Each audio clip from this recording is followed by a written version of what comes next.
Boa tarde, queridos amigos, que a paz de Jesus esteja conosco. Nossa conversa hoje tem o tema a doença e a possibilidade da aprendizagem. Volta e meia a gente escuta do senso comum o seguinte: eu tive essa doença porque eu precisava aprender. Ele ficou doente disso porque ele precisava dessa doença. Como assim? Existe a possibilidade de, por você estar doente, você aprender? Vamos refletir um pouco sobre aprendizagem e doença. Primeiro, vamos descobrir como é que a gente aprende. Do ponto de vista filosófico, não do ponto de vista de técnicas de aprendizagem. Do ponto de vista filosófico, a gente pode aprender observando e vivenciando. Feliz daquele que aprende observando. Tem um ditado que diz assim, um ditado muito interessante: a palavra educa, mas o exemplo arrasta. E o exemplo pode arrastar tanto pelo lado positivo quanto pelo lado negativo. Como é que uma pessoa aprende? Olha, uma pessoa sã, mentalmente, cognitivamente, ela tem o desejo de aprender. Ela tem um desejo de investir, de tentar aprender alguma coisa. E esse desenvolvimento de uma habilidade qualquer, ela necessita do exercício. Bom, mas as pessoas erram, vivem errando na vida. Nós, ao longo da nossa existência, a gente comete muitos erros. A gente comete muitos pecados.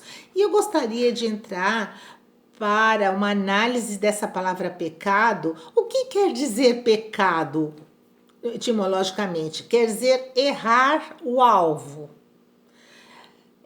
Se você erra o alvo, você tem que insistir de uma outra forma para poder acertar o alvo. Ora, mas também quem erra o alvo é alguém que tentou acertar o alvo. Então, uma pessoa erra muito. E essas possibilidades de erro e acerto, na lei do erro e acerto existe, é a possibilidade de aprender. Tem um estudo muito legal das crianças pequenas que estão começando a andar, o desenvolvimento da motricidade infantil aponta que as crianças erram, ou melhor, caem aproximadamente 800 vezes ou em torno de 800 vezes antes de começar a andar. É muita vez que ela cai.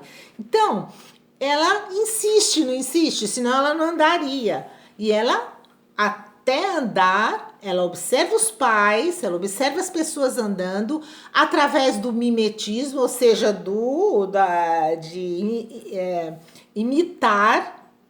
imitar aquilo que a pessoa está fazendo, a pessoa adulta está fazendo, ou a irmã mais velha, o irmão mais velho, ela imita porque ela quer também andar, ela investe, mas ela sabe que ela pode errar, ela sabe que ela pode cair, e no entanto, ela torna a investir. Por quê? Porque ela tem atenção naquilo que ela quer fazer, ela tem o foco e ela tem a possibilidade da experiência, a possibilidade de um espaço para ela praticar. E é isso que vai aprimorando ela. Ela se aprimora no ato de tentar andar até andar. Então, a gente já vê por aí que a experiência, né, ela traz informações, mesmo que sejam frustradas. Uma experiência foi frustrada, não importa, ela sempre traz informações. Nesse trazer informações, a gente pode lembrar aquela questão do exemplo que arrasta. Então, vamos imaginar que uma menina ou um menino tenha tido um pai violento, tão violento que até lhe causou traumas. Ora, essa é uma experiência negativa, com certeza, mas ela pode, essa menina, pode se utilizar do contra-exemplo. Então, quais são as possibilidades que ela tem ao crescer? Ela pode querer ser igual ao pai para mostrar poder, ser violento também, e pode imaginar o seguinte: eu não vou ser nunca, jamais como meu pai. É o contra-exemplo. Não deixa de ser uma aprendizagem. Aprendeu que aquilo não deve ser feito. Uma coisa que a gente não pode fazer é negar a experiência, porque a experiência, de qualquer forma, ela faz você aprender. Negar a experiência é uma certa resistência e isso gera sofrimento. É o que acontece com a doença, né? Dor no nosso planeta sempre haverá, né? Não importa que tipo de dor, se dor física ou se dor de natureza emocional ou espiritual. Sempre vai haver dor. Mas a dor, a doença, a dor que a doença traz, em todos os sentidos, no sentido físico, no sentido emocional, no sentido moral, espiritual, a dor, ela não pode ser enfrentada. Você pode enfrentar a dor biológica com analgésico. E sobre isso existe uma quantidade enorme, né, de analgésicos que os médicos lançam mão desses analgésicos para mitigar a nossa dor. Mas de qualquer forma, ela não pode ser enfrentada como rejeitada.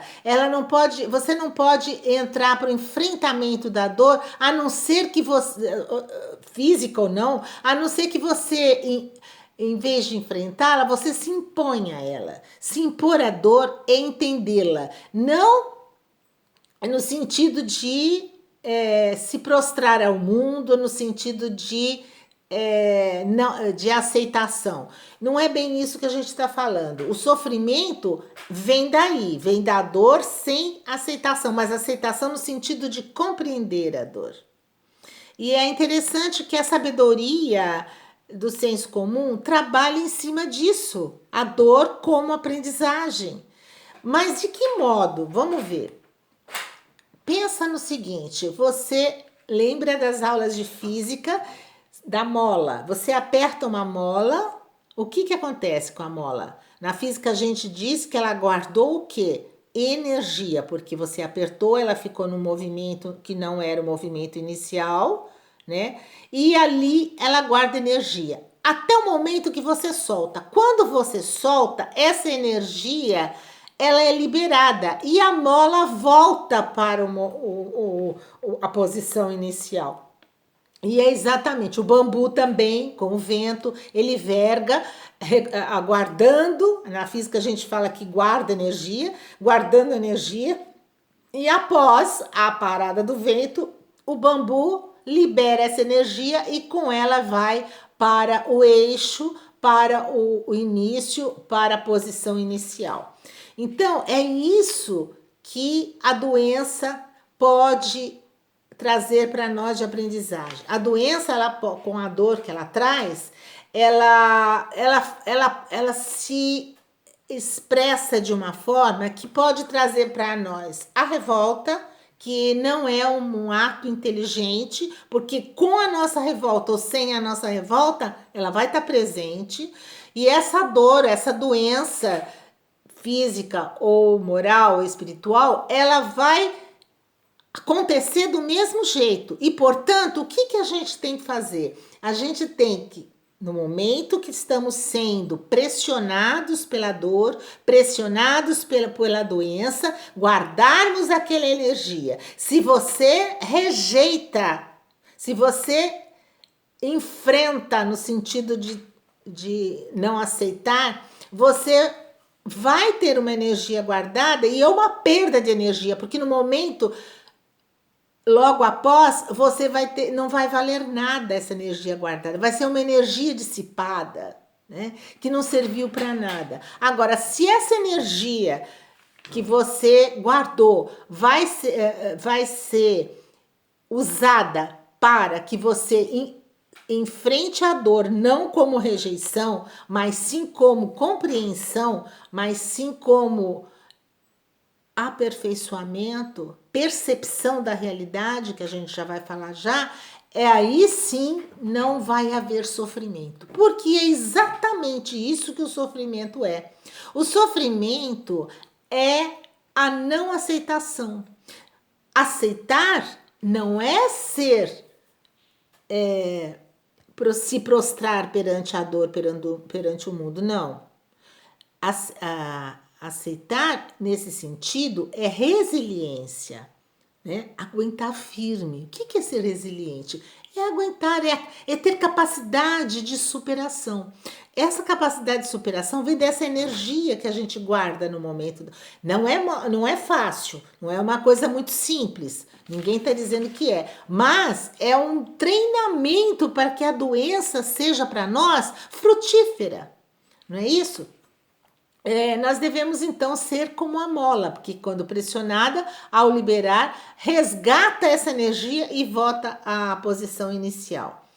Bom, diante da percepção que a gente tem de uma situação uma situação irreversível, por exemplo, no universo biológico, como as doenças gravíssimas, crônicas, incuráveis, ou como as neoplasias, né, malignas, também, e até a própria morte, aceitar é ser resiliente, aceitar e aproveitar, trazer para o nosso universo, nesse universo, a superação mais o aprendizado. Porque toda doença, seja ela qual for, ela impõe um aprendizado, ela impõe uma virtude. As virtudes olha, poderíamos citar muitas, e as pessoas que têm dores, as pessoas que são doentes, ou que têm problemas morais, ou que têm doenças mentais, ou que têm doenças espirituais, elas podem, melhor que qualquer um de nós, fazer uma lista enorme dessas aprendizagens, dessas virtudes que nós aprendemos. Mas vamos usar duas para situar no universo da doença biológica, que é a diabetes e a obesidade também. E a doença celíaca, ambas, e mais a celíaca também, elas são doenças que impõem uma disciplina. Porque o diabético não pode comer açúcar, o celíaco não pode ingerir o glúten, e o obeso tem que fazer uma dieta restritiva, calórica, porque senão todos esses pacientes vão ter problemas mais graves ainda que a própria doença, vão se agravar. As doenças se agravam se não houver o quê? Do paciente não houver disciplina. Então, a disciplina é a primeira virtude que se aprende com doenças. É uma delas, mas é uma primeira. E atentem para a palavra paciente. Paciente vem de patos mais ciência. Paciência. Patos quer dizer moléstia, mal, doença. Ciência, compreensão, conhecimento. Então, o paciente, ele tem que ter conhecimento daquela doença. Conhecer para poder agir. E aí, nessa ação, não é conhecer em nível médico, não, é conhecer aquilo que ele está trazendo, os benefícios e as virtudes que lhe estão sendo oferecidas nesse momento. Esse paciente, então, diante da resiliência, ele já tem a disciplina, ele tem a paciência e tem mais uma virtude. Vamos pensar no seguinte: se você está impedido de se locomover, você vai criar imediatamente, por algum motivo qualquer, ou por dor, ou por um acidente, alguma coisa, ou por uma fratura, você vai imediatamente se colocar no lugar de um deficiente físico que está eternamente em uma cadeira de rodas. Você vai criar uma coisa chamada empatia, a capacidade de se colocar no lugar do outro.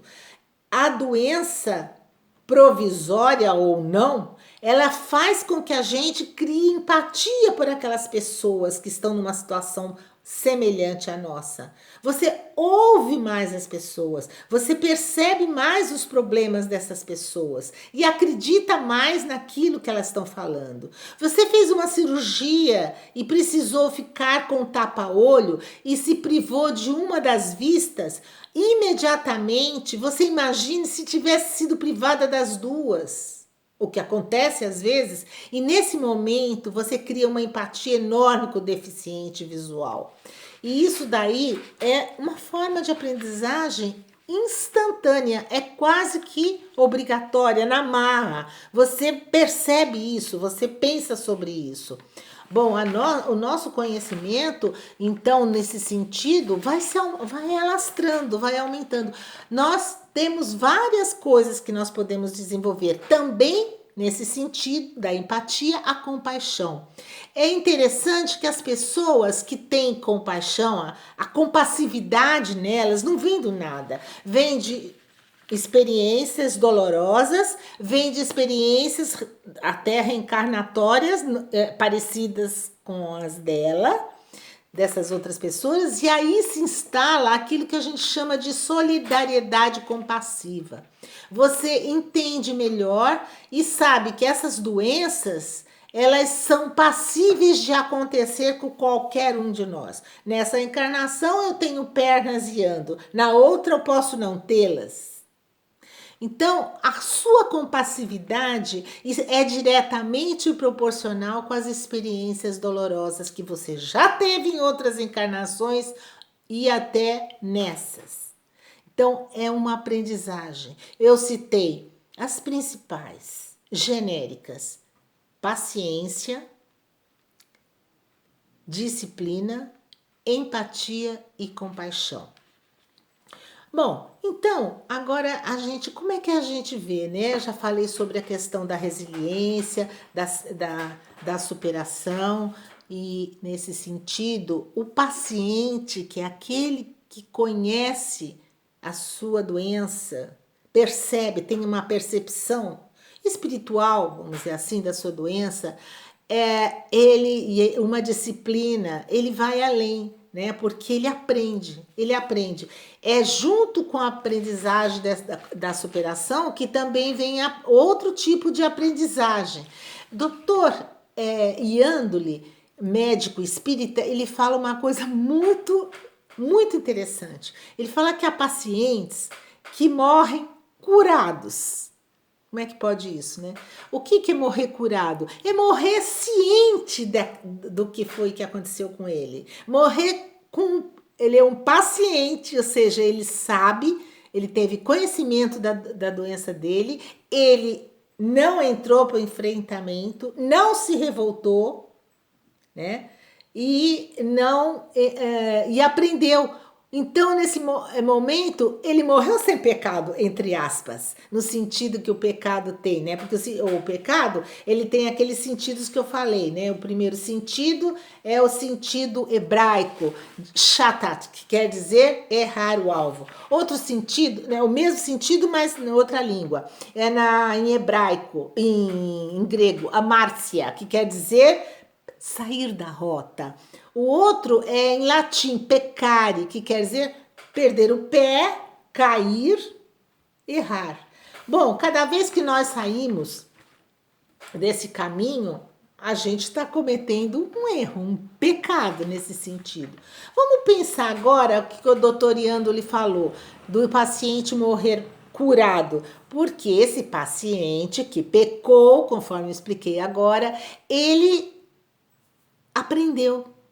Ele aprendeu por quê? Porque ele errou, perdeu a rota, enfrentou a realidade. E a realidade, o que é a realidade? A realidade do universo é do amor. O universo, ele está pleno do quê? Do fluido universal, fluido de Deus, fluido cósmico universal. Essa plenitude onde nós flutuamos, esse amor puro. Mas se você erra, se você perde o alvo, você vai enfrentar a realidade. Aí no momento você vai ter a dor, você vai ter a doença, você vai ter o problema emocional. E aí é o momento em que você tem que acertar o passo. Se você acerta o passo no sentido de compreender a sua doença, de aprender com ela, de ser resiliente com ela, de superar, usar o seu livre-arbítrio para superar, você vai saber que nada disso tem a ver com Deus. Deus não manda nenhum castigo, como as pessoas dizem. Ah, Deus mandou um castigo. Deus não manda castigo nenhum. Por quê? Porque Deus é amor puro, é plenitude. Ele não fica bravo com a gente, porque ele não tem inveja, ele não tem ódio, ele não tem desprezo.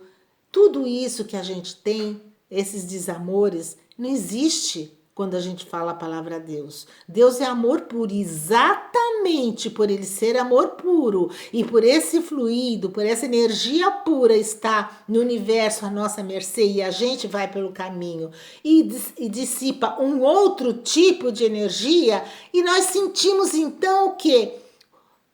Um baque da realidade. É o baque da realidade. Deus não se vinga, não existe isso. Nós é que saímos do caminho. Então, doutor Iandoli tem uma certa razão, muita razão. E gostei do exemplo que ele deu, que a gente morre curado, morre quando a gente tem consciência de que aquele caminho é um caminho da libertação, de uma aprendizagem plena. Aí você vai falar, todos morrem curados? Não.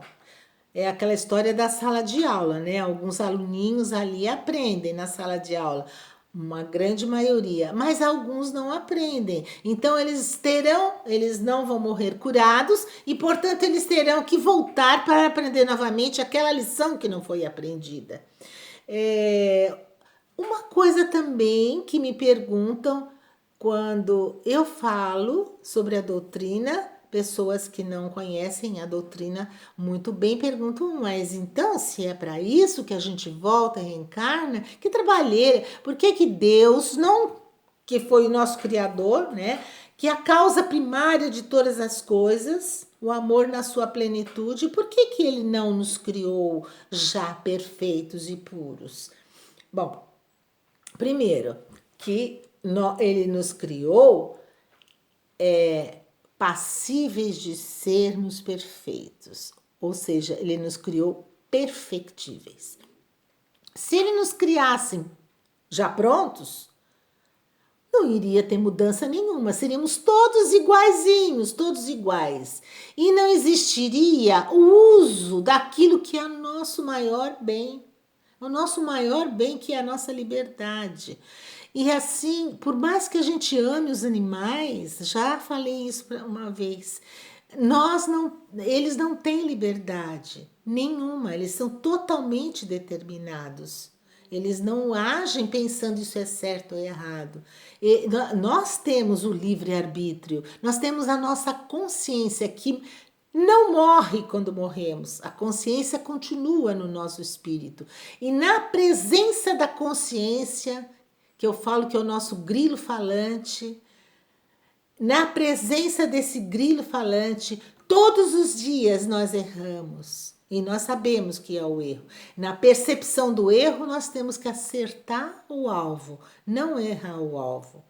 Então, Deus, que é infinitamente bom, nos oferece a possibilidade do quê? De ser potência e de ter livre-arbítrio. Potência porque temos tudo através do livre-arbítrio para sermos puros e perfectíveis. E a doença não é um castigo. A negação da doença, ver a doença como castigo, é negar a experiência pedagógica que ela é. A origem da palavra pecado já nos mostra bem que o pecado é comum entre nós. Todos nós pecamos, nós erramos. Não existe ninguém que não erre, não existe ninguém que não perca o alvo, não existe ninguém que não saia da rota, não existe ninguém que não perca o pé.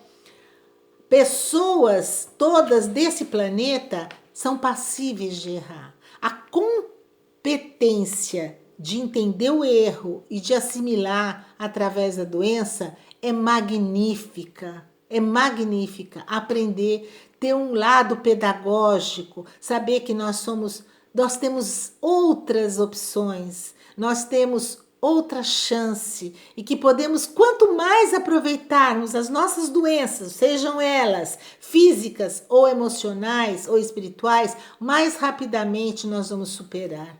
A nossa resiliência é diretamente proporcional à nossa evolução. Sabedores disso, saibamos que nenhuma doença física é 100% biológica e nenhuma doença espiritual é 100% moral.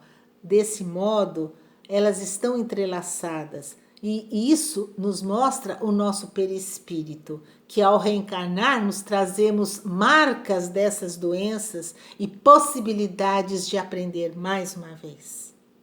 Que a paz de Jesus esteja conosco.